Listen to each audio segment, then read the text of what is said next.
Yeah. It's like Wahoo's for UVA. Jefferson Council's for UVA. 100%. 100%. 100%. why, We're why, 100%. why are we opposed? Yeah, I'm with you. We're 100% together. All right, we're going to, Judah's going to get the mics hot. And when he gets the mics hot, technically the show has not started, but then we'll go on air. We're about 30 seconds away. And Judah, you can get the mics hot when you're ready.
All right, guys, we're going to start the program in about 60 seconds. We are launching all our channels, getting live across social media and podcasting platforms. This show is, when you consider its reach across all platforms, you're probably looking at the platform, the media outlet that reaches the most people in the Commonwealth of Virginia. And why we are doing that, or how we are doing that, is we're putting long-form content on 15 Facebook pages, 15 Twitter accounts, LinkedIn, iTunes, Apple Podcasts, Instagram, Rumble, Fountain, you name it, the show is on it. We encourage you, the viewer and listener, to join us in the discussion. You can ask questions of our guests. He's a respected attorney. His name is Walter Smith. He is joining us remotely. The first question we'll ask of Walter Smith is we'll have him introduce himself to the viewers and listeners. I want to emphasize Walter Smith, when talking with him, prior to the interview, is a gentleman that bleeds orange and blue. When it's all said and done, Walter Smith wants what's best for the University of Virginia. But Walter Smith is a man of integrity and character and has a moral compass that's motivating him to highlight some of the red flags or concerns that we're seeing at Thomas Jefferson's University. I'm of the same mindset. I have a platform that reaches a boatload of people, and people ask, why do you highlight some of the warts of the University of Virginia? The reason I do is because those warts were not there when I was at the school from 2000 to 2004, when my younger brother matriculated through the University of Virginia, or when my dad went to the University of Virginia from 1968 to 1972. I've been coming to Charlottesville and the University of Virginia since I was knee-high to my father. And now I have two sons of my own, and I would want nothing more than to see them attend the University of Virginia. And because of that commitment to the University of Virginia, we are motivated to call out some of the points of concern. So viewers and listeners, like and share the show. The interview will start in about 30 seconds. I see folks in Richmond, Virginia watching the program, Glen Allen watching the program, Southwestern Virginia, Georgetown, Northern Virginia, Arlington, the Outer Banks. I see folks in North Carolina, Western North Carolina watching the show. I see folks in Georgia, Pennsylvania watching the program. Crozet, the city of Charlottesville, is on the broadcast right now. I see a lot of legacy media watching the program, print, radio, and television. I encourage the legacy media to get your notepads and your pencils and papers ready, because I think what we're going to talk about is something that should be in your news cycles, legacy media. Like and share the show. Judah, if you have something you want me to relay to Walter as well, we can set you up on a 3-shot, and I can pass it on to him if you'd like. I am ready to rock and roll when you are ready, Judah Wickhauer.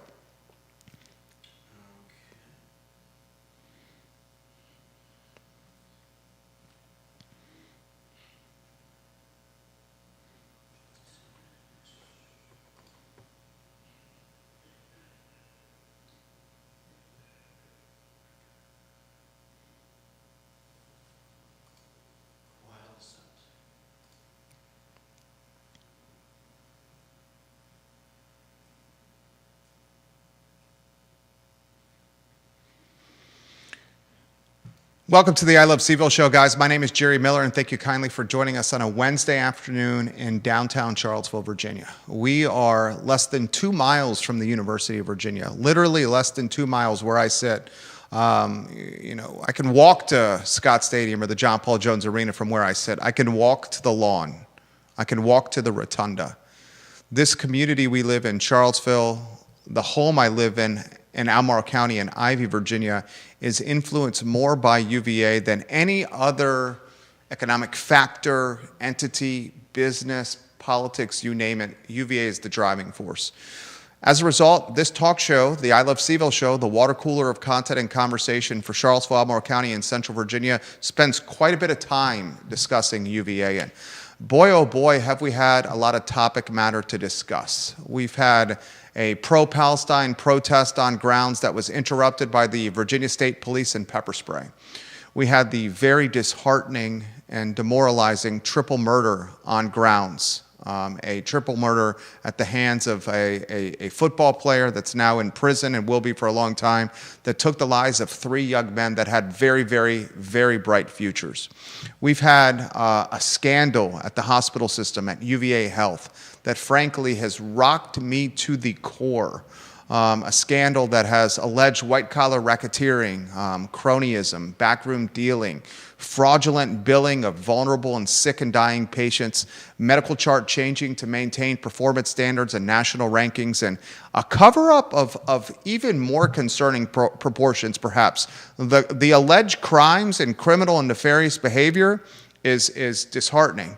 But when those alleged crimes and criminal behavior are then covered up and hidden under cloak and dagger and lock and key, that shows a level of alleged criminality that is not just intent, but it's premeditated and planned and strategized.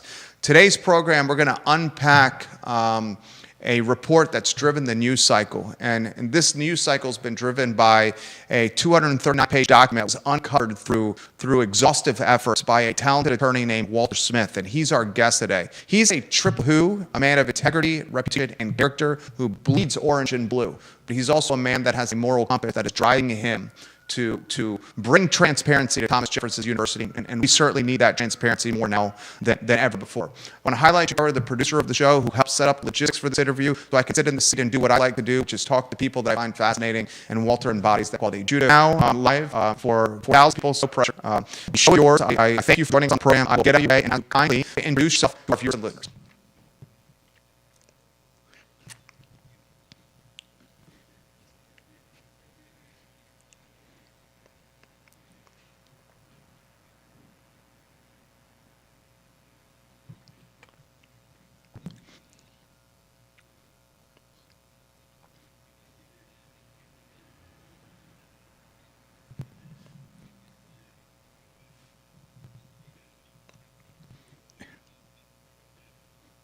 Jerry, thank you for having me. I don't know if I can live up to the praise, but I'll try. I smiled listening to your story about bleeding orange and blue because it reminds me of mine, but move it back another 20 years or so, that my father and his brothers went to UVA. My father and one uncle in 2025. And between Azure, COVID, and differences that I noticed from 20 to 2025, by accident, I got involved in what's going on here. You know,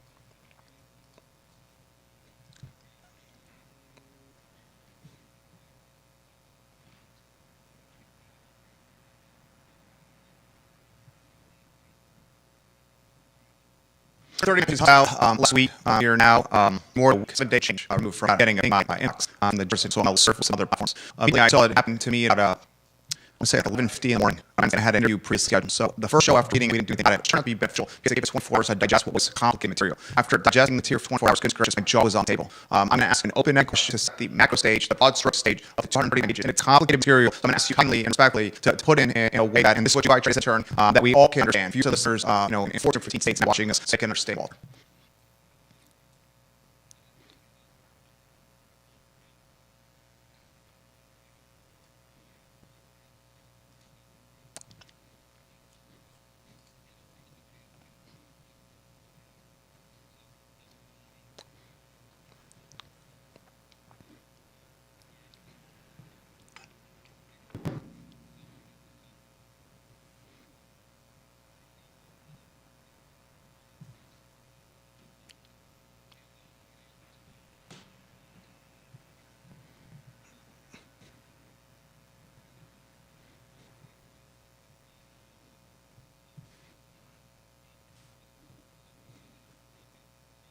No problem.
That's all right. We're in downtown Charlottesville. Yeah.